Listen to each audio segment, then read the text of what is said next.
Hey guys, what's up? So I've just taken on a new client today, and we were in our metabolic kickstart call, chatting, etc. And one of the first questions he asked was, "How many days a week should I train?" Now, of course, this is quite a frequent question that someone that works in health would get. But the simple answer to this is I would start with at least two. So many of us get into this sort of thing and we think, oh, I need to train every single day because I want to get results and I want to burn all the fat and I want to get healthy and fitter and leaner and blah, blah, blah. Like we want to get all the results and we want them instantly. So we think we need to do things every single day. The truth is, for most of us, we lead such a sedentary lifestyle relative to what we could be doing that literally 2 days a week will make a big difference. So if you're working out 2 days a week, that will be enough for most people to get started and start getting results. The catch, however, is, of course, it's not optimal and it won't give you profound results for an extended period of time. It won't be long before 2 sessions isn't enough, and then you're going to need to do a third and a fourth and maybe a fifth and so on. So a formula that I tend to recommend that people use is my 3-2-1-3 method.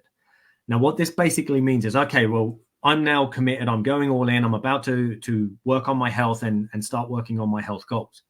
Now, the 3 literally stands for 3 resistance-based workouts per week. So 3 times a week, let's say, for example, Monday, Wednesday, Friday, we would do our resistance training. Now, resistance training is basically like your weight training. It doesn't have to be done in a bodybuilder type fashion, but we want to throw something around that creates a bit of resistance for the body. This could be body weight, could be kettlebells, could be dumbbells, could be medicine balls, and could be resistance bands and so on. Like there are lots of different modalities we can use for resistance training. And the reason for this is we want to stimulate the muscle mass that we currently have. Where possible, we want to stimulate the potential for increased muscle mass and, of course, the maintenance of it. So we need to make sure that we're using any muscle that we have in order to maintain strength, in order to maintain physical capacity, and also to give our body the stimulus it needs to not start losing it when we maybe reduce calories and so on in order to try and achieve our weight loss goals. So that's the first step. The first 3 literally stands for 3 times a week we do resistance training. The 2 stands for, well, ideally maybe twice a week, I would do some form of cardio or conditioning.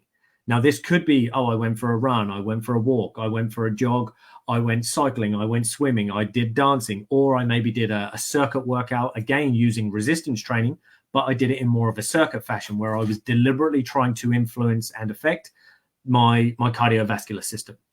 So that would be our number 2. So, for example, Monday, Wednesday, Friday, we're doing our resistance. And then perhaps Tuesday and Thursday or Tuesday and Saturday, I do my conditioning workouts or my cardio workouts.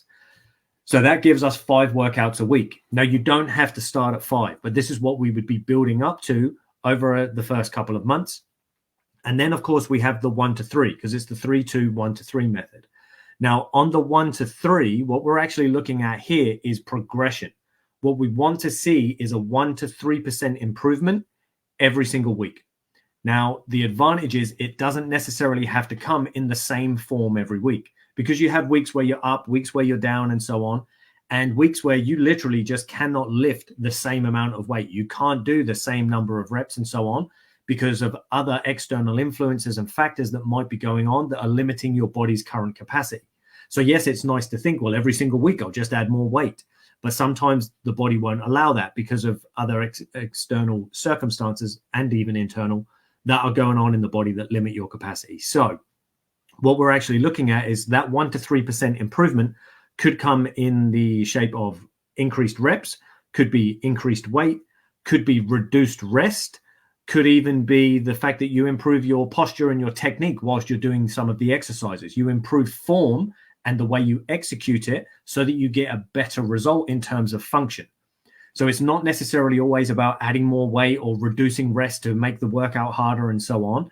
There are other ways of doing it. It's about making an improvement in the way you apply yourself to your workout, because that will also yield a positive benefit and positive adaptation in the outcomes that you want. It's going to move you towards your goals in the same way.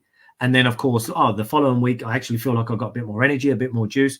I'm going to try to go heavier today, or I'm going to do an extra set or whatever it might be in order to have that 1-3% improvement.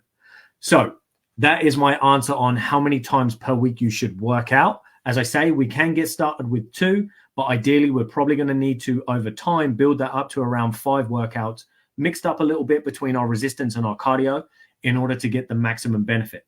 Yes, of course, there may even come a time way down the line in the future, if you're not able to kind of manipulate things well enough through those 5 workouts, where we may even need a 6th. But for most people, that is not going to be the case. That's more when we want more extreme results, whether in strength or in aesthetic and so on. As the results get more extreme, so does the approach. But for the average person, anywhere between that 2 and 5 workouts is going to be the sweet spot. And as I say, 5 tends to work really well for most people to get their fat burning, their strength gained. They'll improve their fitness. The body will get leaner. It will get stronger. You'll feel fitter. You'll feel far more confident, both because of the changes that you see in your aesthetic, but also because of the changes that you'll feel and notice in your ability to actually do things, to get shit done. When your body starts to feel stronger and you feel more capable, automatically it will increase your confidence, your self-esteem, and your ability to get shit done. So that's my answer for tonight's question. As always, guys, if you have any questions of your own, drop them in the comments below. And if not, I look forward to seeing you guys in my next video. Take it easy, people, and I shall chat to you soon.